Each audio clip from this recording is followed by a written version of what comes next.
بسم الله والصلاة والسلام على رسول الله. السلام عليكم ورحمة الله وبركاته. أما بعد، الإنذار هو المرحلة الثانية في سلسلة الإسعافات، وهو وسيلة تسمح بتدخل مصالح الإسعاف، لذا يجب أن يكون فوري وصحيح، وهذا بعد حماية الضحية ومعاينة المكان لمعرفة نوع المعلومات التي سنبلغ عنها. المصالح التي نتصل بها عند الإنذار: الحماية المدنية، الدرك الوطني، الأمن الوطني، مصالح الصمو، والصحة العمومية.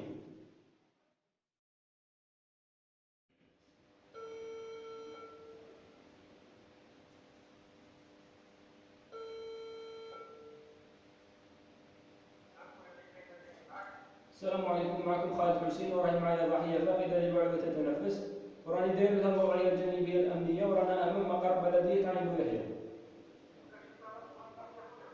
لا مكاش، راهو يتنفس وراهو مليح.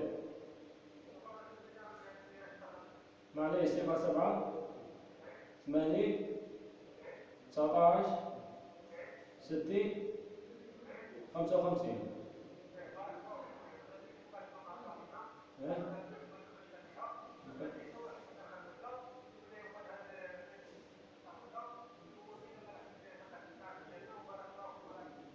شكرا، مع السلامة.